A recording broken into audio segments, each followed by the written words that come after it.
안녕하세요. 2023년 10월 10일 정한영의 부동산 이야기 시작하도록 하겠습니다. 원래 지금 두 번째 녹음인데 한동훈 장관에 대해서 좀 이야기를 하려다가 했었는데 재채기를 하면서 다시 봐야 뭐 이야기해야 짜증나는 이야기고. 그 임차인 갱신계약서 작성에 대한 기사가 나왔더라고요. 그러면서 그 판례라고 하기에는 뭐 판례죠. 그 판결에 대해서. 그런데 우리가 조금만 상식적으로 생각하면 뭐 충분히 알 수 있는 내용인데, 임차인들의 그 전세 월세 계약 갱신권이 생겼죠. 생겼기 때문에 집주인은 임차인이 내가 계약을 갱신하지 계속해서 살겠다라고 하면 꼼짝 없이 살게 해줘야 되는, 뭐 임차인들을 위해서 상당히 유리한 좋은 뭐 그런 제도라고 할 수 있을까요? 이게 참 법이라는 게 애매해요. 그죠? 그러니까 우리 저는 대표적으로 봤던 것 중에 하나가 간통죄가 없어졌죠. 간통죄가 없어져 가지고 예전에는 본부인이 바람핀 남편하고 바람핀 상간녀를 무조건 여기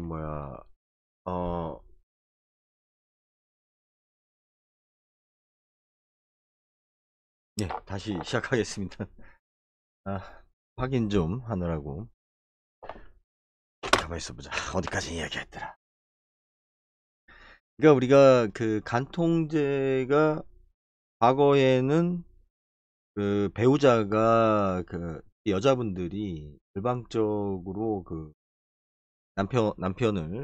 남편하고의 어떠한 좀 우위, 그죠? 있는 법이 그랬죠. 그래서 일단은 뭐 잡아넣으면, 간통죄로 잡아넣으면 구속되면 둘 관계가 거의 깨지고 남편을 확 휘어잡을 수 있는 본부인 입장에서는 강력한 수단이었죠.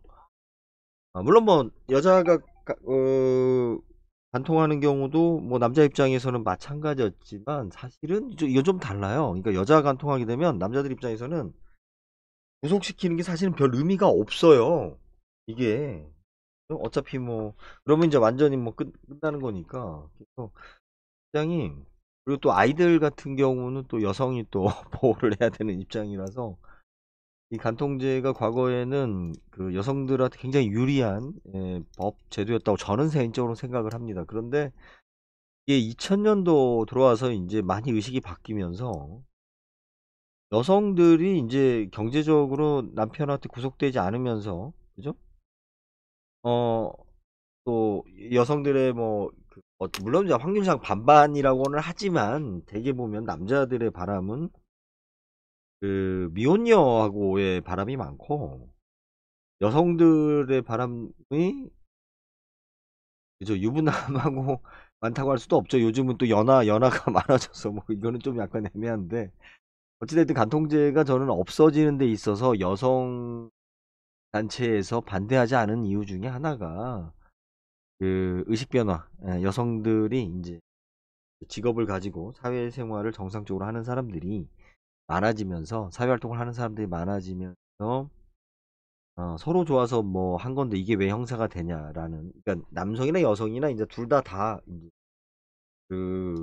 간통죄에 대한 어떤 불필요성을 느낀 거죠. 그러면서 이제 폐지가 된 건데, 제 주관적인 해석입니다. 근데 하여튼 과거에는 간통죄는 본부인한테, 여성분한테 절대적으로 유리한 법이었다.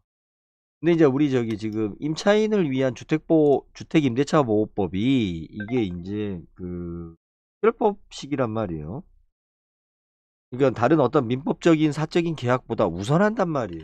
이 자체가. 그러다 보니까 요즘 들어서는 임대인보다 임차인의 갑질이 심해졌죠. 우리 뭐 편의점 알바생이 편의점 주인 눈치를 보지 않는 상황이 되는 것처럼 이게 수요와 공급이 바뀌면서, 그리고 뭐 지금 옛날처럼, 그렇죠, 뭐 전세 사기니 뭐니 이렇게 해서 뭐 이렇게 건물주가 더 갑이다 이렇게 얘기하지만, 사실은 얼마든지 선택의 폭이 넓어졌죠. 임차인 입장에서 봤을 때는 꼭 그 지역에 그 집을 얻지 않아도 내가 선택의 폭이 넓기 때문에, 어, 갑이 지금 임대인이 아니라 임차인이죠. 임차인이에요. 그래서 이제 주택임대차보호법을, 이게 자꾸 무슨 뭐 피해자가 생겼다라고 자꾸 이렇게 강화시키다가는 지금 이러한 문제가 생긴다라는 거예요. 뭐냐면은 계약갱신권 같은 경우도 보면 세입자를 보호하기 위해서 만든 법인데, 실질적으로 이게 세입자의 부당한 갑질, 그래서 선의의 또 임대인이, 집주인이 피해를 보는, 그러면 돈 없는 사람은 착한 거고 정의고, 돈 있는 사람은 나쁜 놈이고 약탈자고 응징을 받아야 되는 사람이다 라고 주장하는 세력들이 있죠. 예, 그 목소리가 커지면 이제 빨갱이 소리를 듣는 거예요. 빨갱이 소리를 듣는 거기 때문에 뭐 그런 얘기를 하더라고요, 분이. 뭐 유튜브를 잠깐 보다 보니까, 네, 사실은 저는 부동산 관련한 이야기를 하면 다른 사람들의 유튜브 내용 보기가 되게 힘들어요. 왜 힘드냐면 일단 화가 나니까. 화가 나서 힘들고, 예, 네, 그런 얘기를 하더라고요. 양도세, 거래세, 뭐 그런 부분 이야기하면서 현 정부가 이제 주택 거래 활성화를 위해서 취득세를 낮추는 방법. 그러니까 문재인 정부 때 취득세를 뭐 일가구 다주택이면 굉장히 높게 내는 어떤 그런 법을 만들었는데, 이걸 갖다가 현 정부에서 이제 지금 폐지 이야기가 나오니까 이거는 문제가 된다, 지켜야 된다. 그래서 돈 있는 사람들이 집을 더 많이 못 갖게 해야 된다.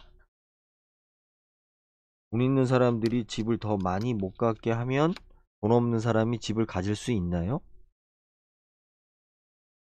이게 잘못된 사고방식이에요.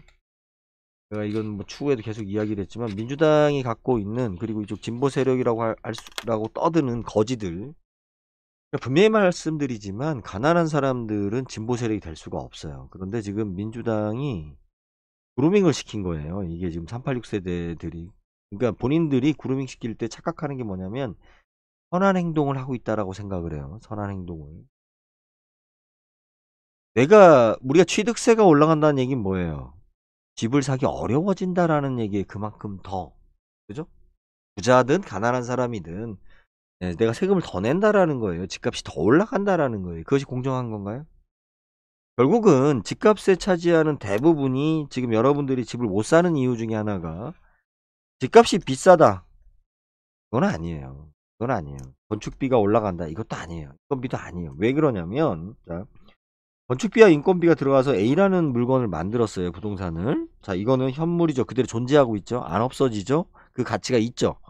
평당 500만원씩 해서 이 집을 졌어요. 30평을. 그러면 1억 5천이라는 건축비는 존재하는 거죠.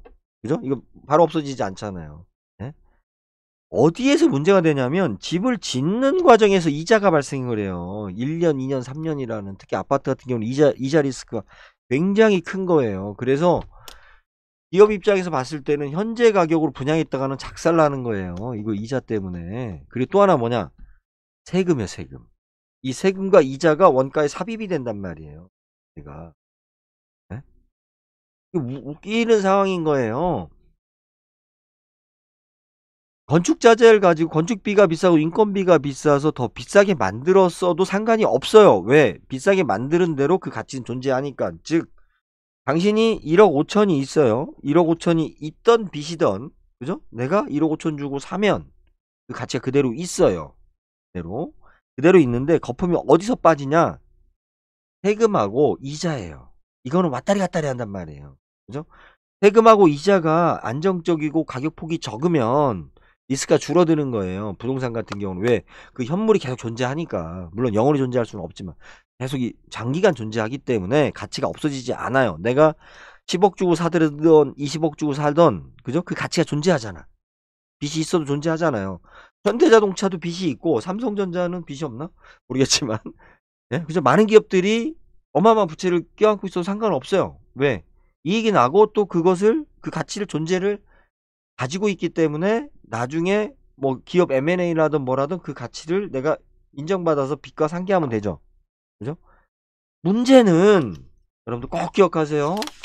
제 방송을 어디까지 잘 듣는지 모르겠지만 문제는, 자, 잘못된 주택시장을 갖다가 정의를 실현한답시고 세금을 부과하는 거예요. 세금을 부과 안 할 수는 없죠. 그런다고 해서 응징하는, 그러니까는 뭐랄까요, 처벌적인 세금, 예? 사실 논리에 빈약한 세금을 갖다가 돈 없는 사람들한테 집을 져주기 위해서, 돈 있는 집을 해주기 위해서 돈 있는 사람한테 세금을 부과한다. 그거하고 돈 없는 사람이 집 사는 거하고 뭔 상관이 있어요? 예? 어차피 그 사람들이 못 사는 집인데, 구매할 수도 없는 강남 아파트인데 거기다 세금 잔뜩 부과하는 것이 없는 사람들한테 어떤 의미가 있어요? 이게 이게 여러 작용으로 나오는 거예요. 그냥 보복 심리야. 그죠? 예, 그럼 내가 뭔가 한 것 같아. 그리고 가난한 자들이 정의인 것 같아. 좀 하지 마세요. 곳간에서 인심 난다고. 그죠? 최소한도 우리가 예의를 지키고 선할 수 있는 사람은 경제적인 여유가 있는 사람들이에요. 예? 물론 졸부를 얘기하는 건 아니야. 예? 그죠? 경제적 여유가 있는 사람들이에요. 지금 폭락론을 이야기하는 유튜버들이 진짜 나쁜 놈들이 뭐냐면, 그 폭락론을 이야기하는 이유가 뭐예요? 본인들이 해결책이 있어? 이거잖아요. 내가 그걸 맞추겠다 이거야. 폭락한다는 거. 그 지가 맞추는 건가? 예? 아, 우리 그런 불안감을 가지고 있잖아요, 사람들이. 예? 마치 그 무당이, 그죠? 무당이 삥을 뜯는 방법과 비슷한 거예요. 사이비 교주가. 예? 여러분들한테 폭락론을 이야기하면서 저 새끼들은 다 망해야 돼. 이게 또 하나 뭐였냐? 예전에 그 빨갱이들, 공산주의, 우리. 예. 그때도 비슷한 상황이었잖아. 그죠? 사실은 자기들 당이 있는 거예요. 자기들 권력을 얻고자 하는 세력들인 거지, 인민을 위해서가 아니잖아. 사실은. 예? 인민을 위해서가 아니잖아요. 있는 자들 걸 뺏어야 된다. 있는 자들 걸 뺏어서 너희들한테 준다라는 건 뭐예요? 일단은 내가 갖고. 일단은 내가 갖고. 목적이 여기잖아. 예? 아니 그럼 나도 뺏을 수 있게 해주던지. 예?